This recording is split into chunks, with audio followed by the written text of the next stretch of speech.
Olá, pessoal, tudo bem? Estamos aqui para mais uma aula. Essa aula é um pouco diferente.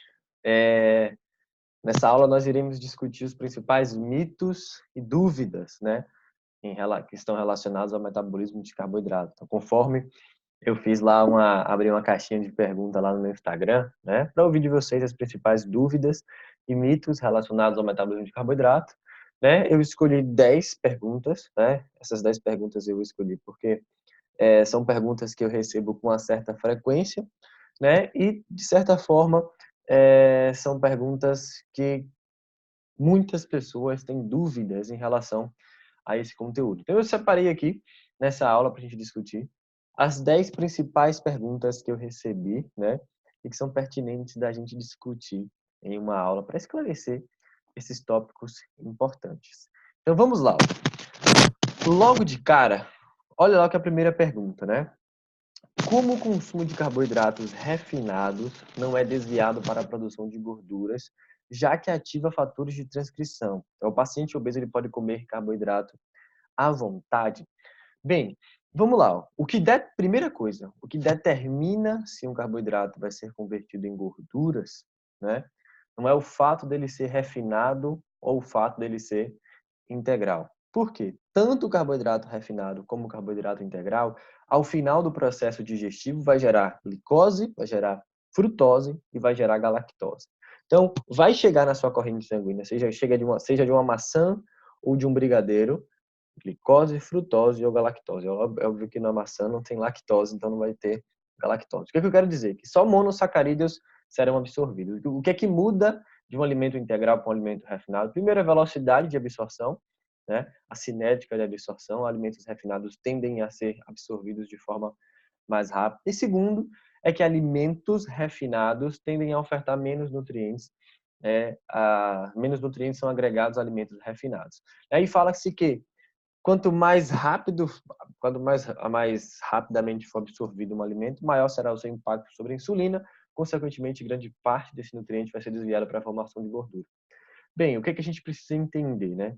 Essa via, de fato, existe. A insulina estimula a lipogênese, mas a grande dificuldade de quem estuda, de quem entende metabolismo e bioquímica é entender isso de uma forma geral.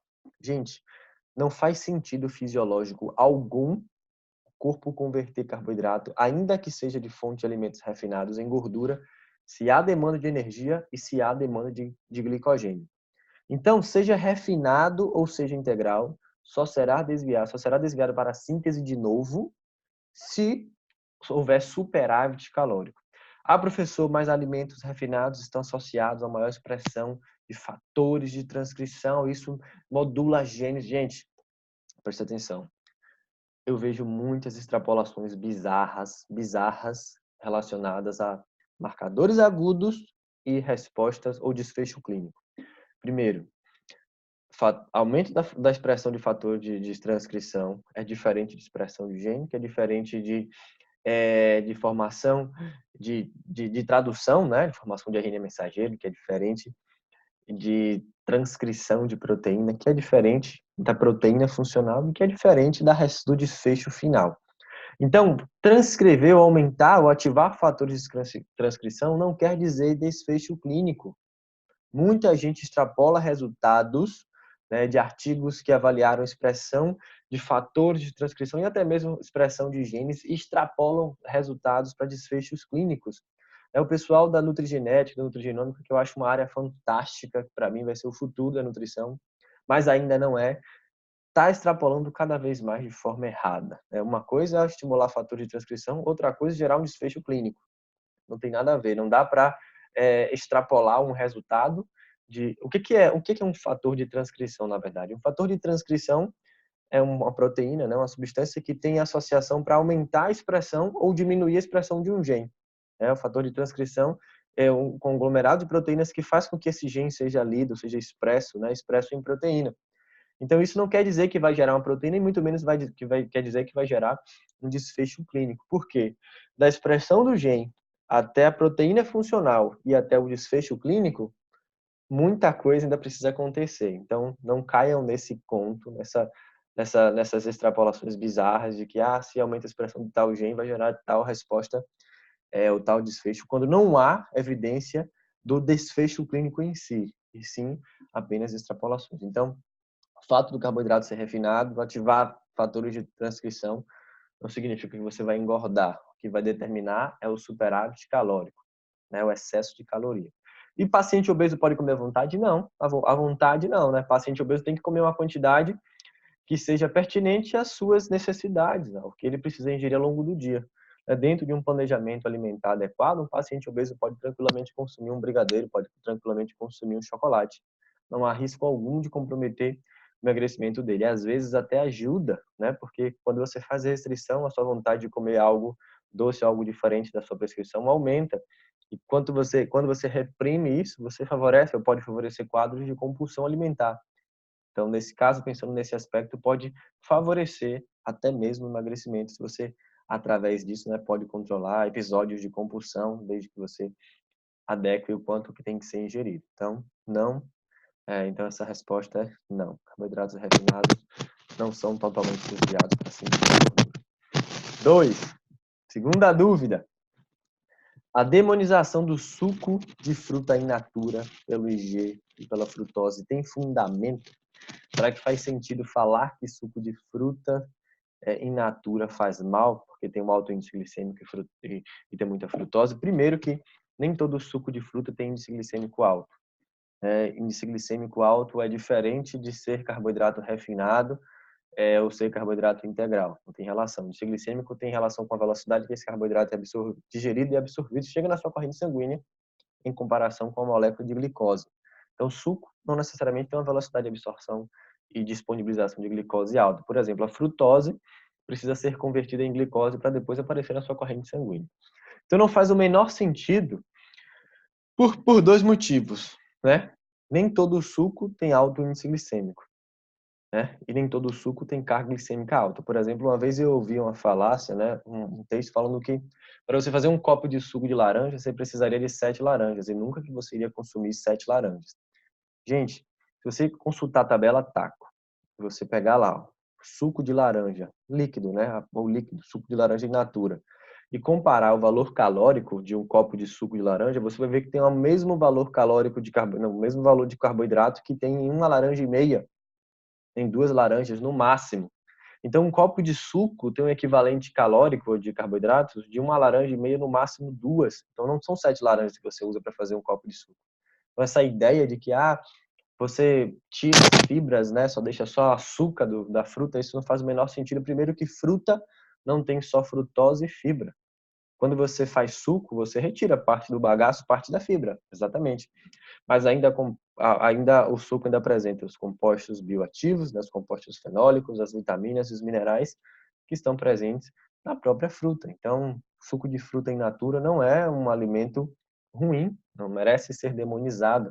É claro que muitas vezes a fruta pode ser uma opção melhor por questão de volume, de saciedade, isso é verdade.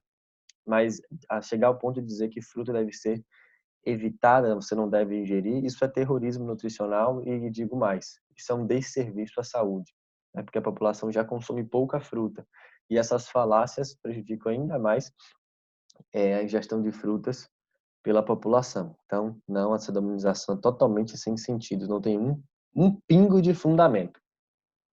Vamos lá, para a terceira questão. Como funciona o metabolismo dos carboidratos na resistência à insulina? Quais as recomendações? Excelente pergunta. Vamos lá.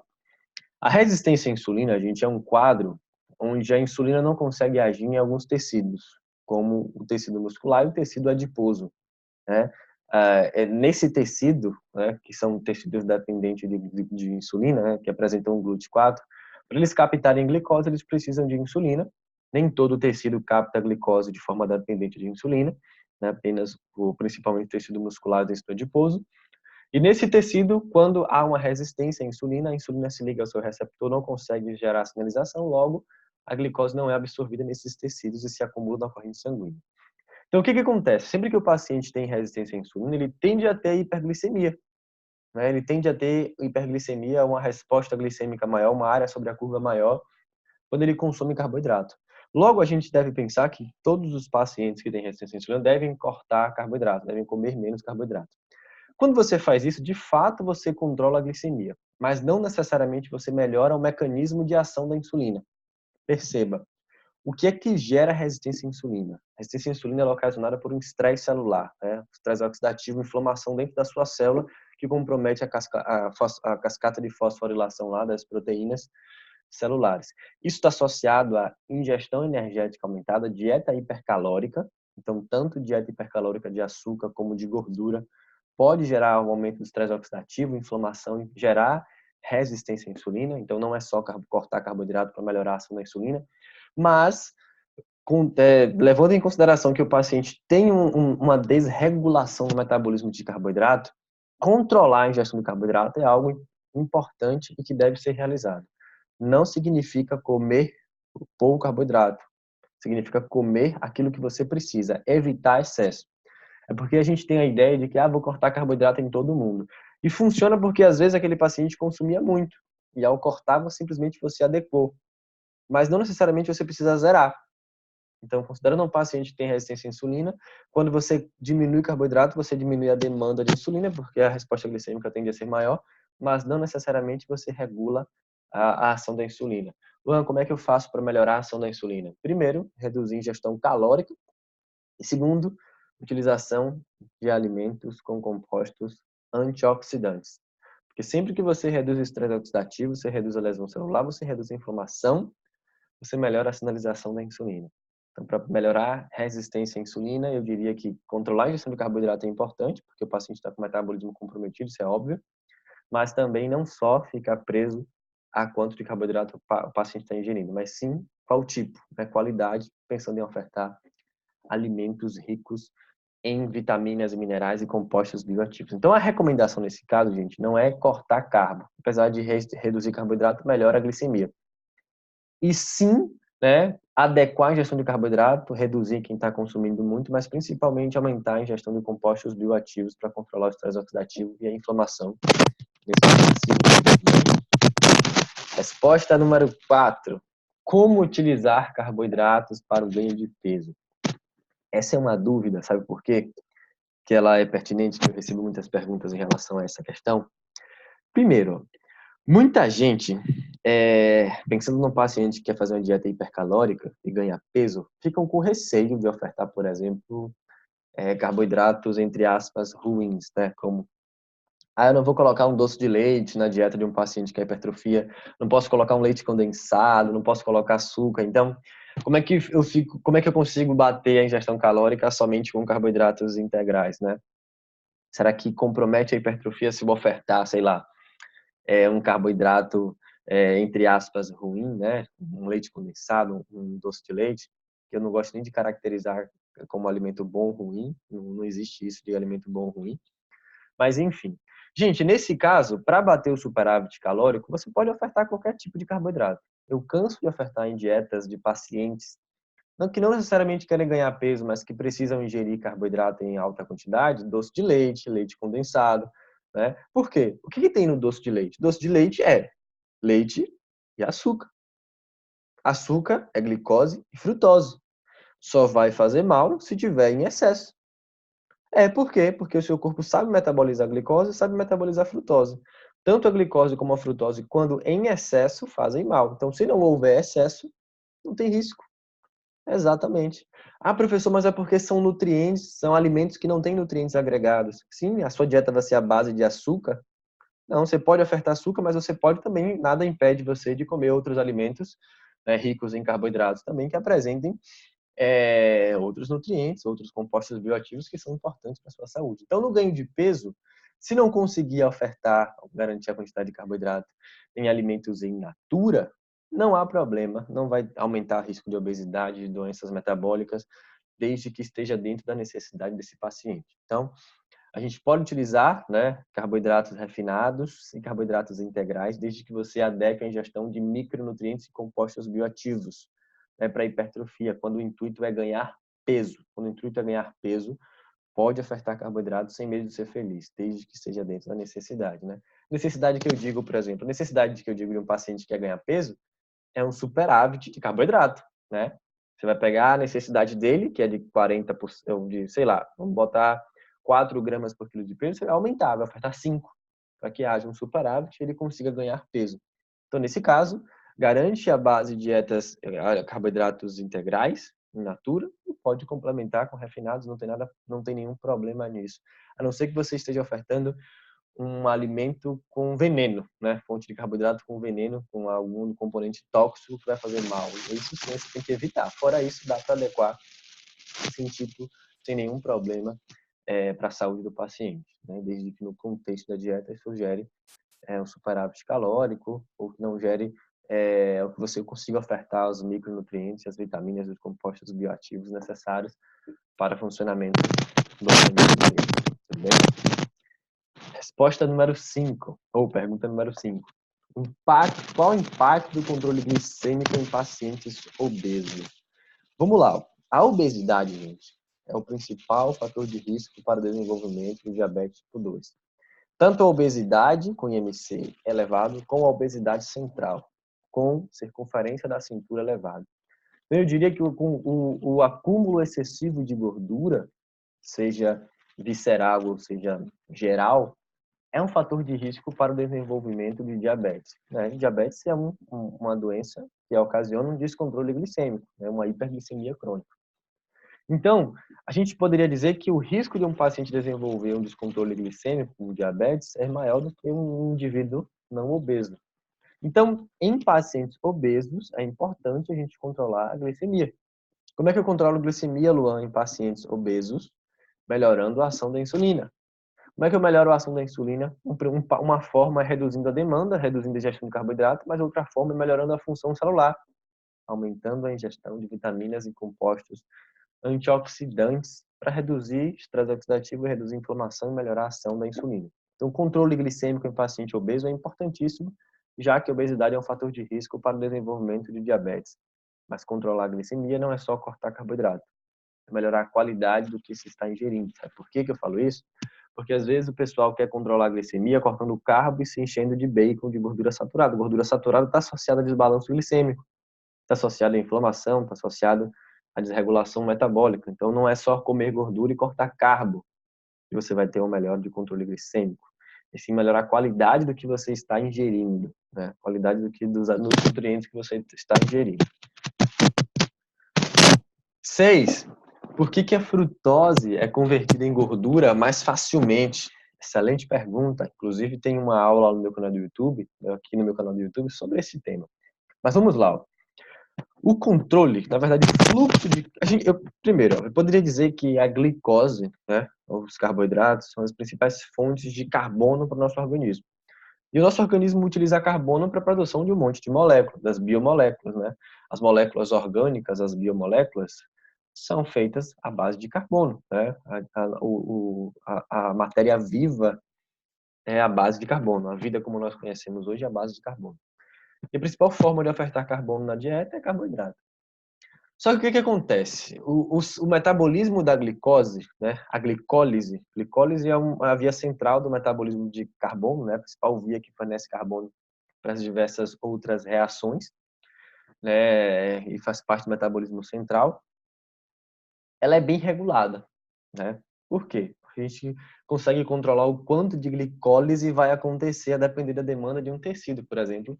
Quando o tecido requer mais carbono para a produção de biomoléculas, ele faz muita glicólise, como é o caso de células cancerígenas. Células cancerígenas consomem grandes quantidades de glicose, fazendo glicólise, né, para disponibilizar carbono para a produção de biomoléculas para o crescimento e proliferação celular. Só que esse controle, né, não acontece porque assim, ó, frutose e glicose são isômeros. O que são isômeros? São moléculas que apresentam a mesma quantidade de carbono, na verdade, as mesmos componentes químicos, mas são estruturalmente diferentes. Então, frutose e glicose são quimicamente parecidas, só que estruturalmente diferentes. Uma é uma aldose, outra é uma acetose. O que a gente precisa entender é que elas são quimicamente diferentes. E por ser quimicamente parecidas, né, são quimicamente parecidas, estruturalmente diferentes, o nosso corpo, quando recebe uma frutose, o nosso fígado, ele faz algo parecido que ele faz com a glicose. Ele pega a frutose, que tem 6 carbonos, e transforma em 2 trioses, 2 moléculas com 3 carbonos, né? Só que essa quebra na glicólise, ela é bem conhecida porque a glicólise é uma via que fornece carbono para diversas outras vias. Então, é como se a evolução, né, as nossas vias bioquímicas são bem evoluídas. E essas reações que aconteceram foram reações, essas reações, né, do metabolismo são reações necessárias à vida. E na evolução, o corpo aprendeu, né, a fazer essas vias glicolíticas para fornecer substrato para diversos outros tecidos. Só que isso não acontece na via da frutose. É como se o nosso corpo não tivesse controle sobre o quanto de frutose a célula utiliza. Significa dizer que quanto mais frutose eu tiver, mais quebra frutólise, né? Mais quebra da frutose eu vou estar fazendo e mais compostos de carbono eu vou estar formando para a biossíntese de um monte de coisa. É como se o nosso corpo não soubesse frear o consumo de frutose, né? Quanto mais frutose chega, mais frutose é quebrada, né? Formando intermediários com 3 carbonos. E o destino do corpo, quando em excesso, né? Nem toda a frutose gera gordura, grande parte da frutose gera glicose, grande parte da frutose gera lactato e grande parte da frutose gera energia. Somente quando em excesso, né, o excesso de carbono da quebra da frutose, essas trioses, né, são desviadas para a síntese de gordura. Então é como se o corpo tivesse pouco controle sobre o consumo de frutose. Então quanto mais glicose chega na sua célula hepática, mais frutose ele quebra e mais compostos são formados para a síntese de gordura, como se o corpo não tivesse controle sobre isso, né? Não há regulação como há na biossíntese da glicose. Talvez porque a frutose seja algo que é um nutriente, né, que quando comparado à glicose, o nosso corpo não está acostumado a ingerir em grandes quantidades. A gente consome mais glicose do que frutose em grandes quantidades, em relação à quantidade. Mas ainda assim, o controle metabólico dessa via, na verdade a regulação metabólica dessa via, não acontece de forma tão acentuada como da glicose. É como se a glicose eu conseguisse controlar. De fato, a glicose só vai gerar gordura se de fato houver um excesso, se houver grandes quantidades. Já na frutose, não. Quantidades menores podem favorecer o acúmulo corporal de gordura. Beleza? Vamos lá. 7ª pergunta. Mudar a qualidade dos carboidratos é melhor do que reduzir? Vamos lá. Sim e não. Na verdade, depende, né? Por que depende? Primeira coisa, se você estiver pensando em melhora da saúde, melhorar a qualidade pode ser mais interessante do que reduzir. Se você, por exemplo, todo mundo já ouviu falar, eu vejo muita gente criticar nutricionistas que trabalham em posto de saúde, porque nutricionistas que trabalham em posto de saúde não prescreve dieta, utiliza dieta de gaveta, né? Enfim, né? Fato é que você tem muita gente para atender e não vai dar tempo de você calcular a dieta de todo mundo. E aí muitos profissionais tendem a trabalhar com orientações. E nessas orientações, grande parte dessas orientações incluem, né, orientar a substituição de carboidratos refinados por integrais. Ou seja, você reduz industrializado e aumenta a ingestão de integrais. Nesse caso, só o fato do paciente fazer isso vai melhorar muito, né, por exemplo, o controle glicêmico dele, porque quando ele substitui refinado por integral, a tendência é que ele consuma menos carboidrato e a tendência é que ele consuma mais compostos bioativos que irão gerar benefícios para a saúde dele. Então, eu diria que no contexto geral de saúde, né, qualidade tende a ser mais relevante. É claro que professor, mas se a pessoa comer muito carboidrato bom, ela ainda vai engordar. Sim, mas vai engordar menos, ou os prejuízos para a saúde dela serão menos piores, né, quando comparado a uma dieta rica em alimentos refinados. Mas quando o assunto é emagrecimento, estética, definição, aí quantidade é importante. Se a pessoa procura um profissional de nutrição, é porque ela quer reduzir BF, quer ficar com o percentual de gordura baixo, e acha que é só cortar, substituir carboidrato, não se preocupar com caloria, a caloria não importa. Importa sim. Né? Pode até não ser o mais importante, mas caloria é super relevante. Você comer muita caloria, ainda que seja alimentos integrais, você vai ganhar peso, né? Não tem para onde correr. Você pode até ter melhora de saúde, mas você vai ganhar peso. Né? E é claro que esse excesso de peso também pode comprometer a sua saúde. Mas, pensando no contexto geral de saúde, eu diria que qualidade é mais importante, mas pensando em resultados estéticos, quantidade tende a ser mais importante. Então, eu diria que depende, né? O ideal é você olhar qualidade e quantidade, para adequar a dieta do paciente de forma satisfatória. Vamos lá, ó. Essa é uma pergunta, gente, que eu vejo muita gente responder e muita gente responde de forma errada. E eu vou explicar o porquê agora aqui para vocês. Por quê, ó? Primeiro, não há como alterar o índice glicêmico de um alimento. O índice glicêmico é algo inerente ao alimento. Então, o que é que isso significa? Significa que, na verdade, o que a gente altera é a resposta glicêmica do alimento, e não o índice glicêmico em si, porque o índice glicêmico é algo que é do alimento. Por exemplo, quando se fala pão puro com pão com manteiga. Não, existe o índice glicêmico do pão puro e da preparação pão com manteiga. Não sei se vocês entenderam, né? Porque índice glicêmico é como se fosse algo avaliado no próprio alimento. É o perfil de absorção daquele alimento em comparação com uma glicose. Então, o que a gente muda é a resposta glicêmica. E sim, colocar proteínas em alimentos, em refeições com alimentos fontes de carboidrato, altera o perfil de resposta glicêmica do alimento. Não reduz o índice glicêmico, porque o índice glicêmico é algo do alimento, né? É como se você alterasse a carga glicêmica da refeição. Por quê? Índice glicêmico de um pão é uma coisa, índice glicêmico do pão com manteiga é outra coisa, é outra característica, é outro perfil de absorção em relação à glicose. Então, quando a gente faz essas combinações, o que a gente reduz é a resposta glicêmica. Isso, de fato, reduz. Por quê? Você acaba comprometendo o tempo de digestão. Quanto maior for o tempo de digestão, mais tempo vai demorar até essa glicose chegar na sua corrente sanguínea. Mas o índice glicêmico em si, a gente não altera, porque quando você compara pão puro com pão com manteiga, é como se você estivesse comparando dois alimentos ou duas preparações diferentes. Pão puro é uma coisa, pão com manteiga é outra. O índice glicêmico de um pão puro é um, o índice glicêmico de um pão com manteiga é outro. O que a gente reduz é a resposta glicêmica. O índice glicêmico é algo inerente ao alimento, mas, de certa forma, é algo benéfico, né? Porque você acaba tendo uma resposta glicêmica menor, e respostas glicêmicas menores tendem a gerar uma resposta insulinêmica menor, principalmente em quem tem resistência à insulina. Isso controla um pouco mais a sua glicemia, controla mais a sua glicemia, né? A gente viu que é mais importante, que além disso é importante também ofertar compostos bioativos que melhoram ou reduzem a inflamação do estresse oxidativo no interior da sua célula. Tudo bem? Então, é uma alternativa interessante, né? Combinar alimentos fontes de carboidrato com alimentos fontes de proteínas e de gordura, porque você reduz a resposta glicêmica. A resposta glicêmica é uma coisa, índice glicêmico é outra. Nona pergunta: carboidratos são realmente necessários para oxidar a gordura? Bem, vamos lá. O que acontece?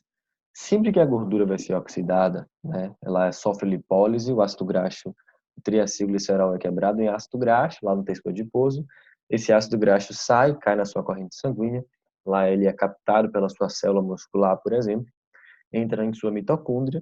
Dentro da mitocôndria, o que ele sofre? Ele sofre um processo de beta-oxidação, que é o fracionamento de uma molécula de ácido graxo com vários carbonos, por exemplo, em moléculas menores de dois carbonos, chamados de acetil-coenzima A. Então, a beta-oxidação transforma ácidos graxos em acetil-coenzima A.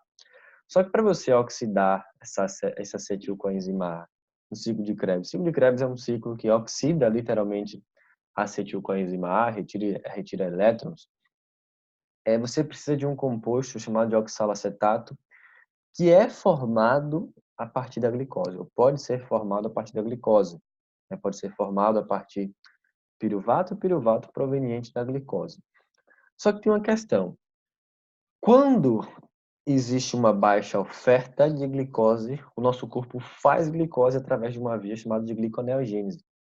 Então, não necessariamente você precisa ingerir glicose para queimar mais gordura, né? O que você faz é dar um trabalho maior para o seu corpo produzir glicose, né, para manter a oxidação de gordura normal. Então, sim, um intermediário da via glicolítica ou da glicólise é importante para oxidar gordura, mas o nosso corpo pode fazer esse intermediário ou de um aminoácido, né, que foi convertido à glicose, ou de um aminoácido que foi convertido a intermediários que geram esse composto, né?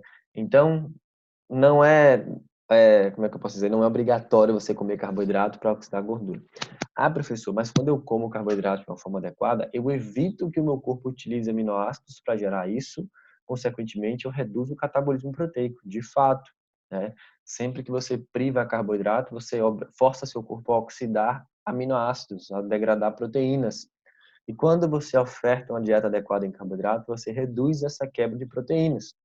É porque tem uma coisa, ó, quando há baixa de caloria e baixa de carboidrato, dieta low carb, dieta hipocalórica, primeiro, o corpo usa mais gordura para produção de energia, você gera déficit calórico, você vai gerar emagrecimento, mas quando tem pouco carboidrato, o corpo desvia aminoácidos para gerar glicose.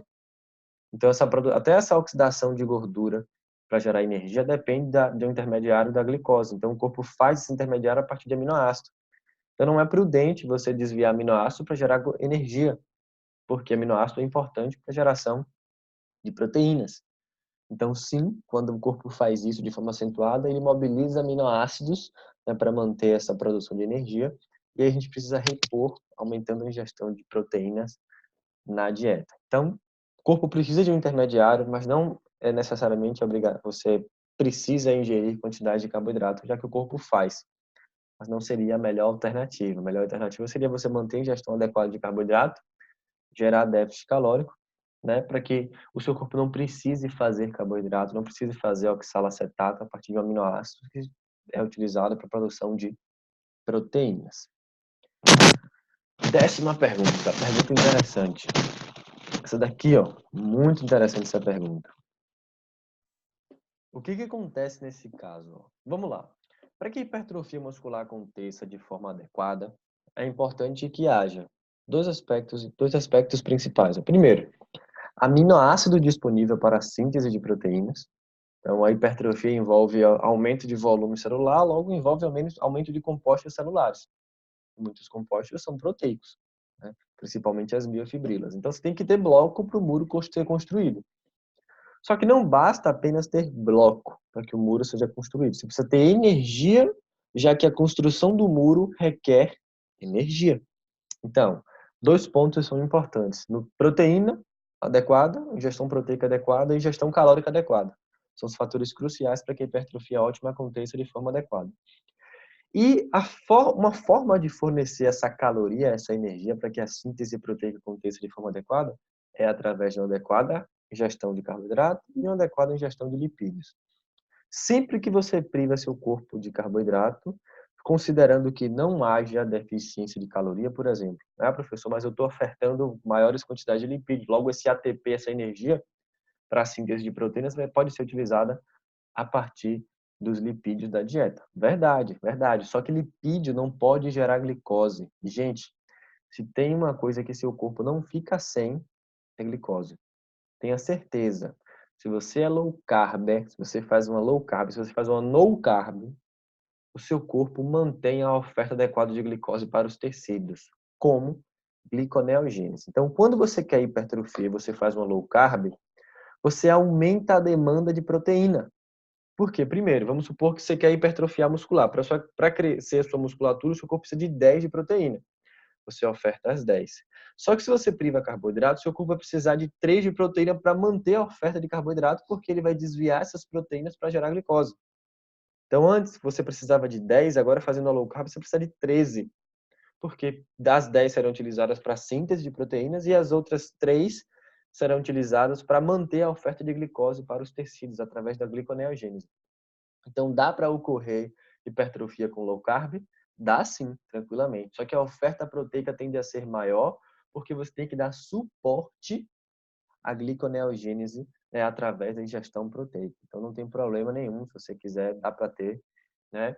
Mas saiba que toda low carb, gente, toda low carb merece ou necessita de uma ingestão proteica aumentada. Por quê? Porque o corpo não vive sem carboidrato.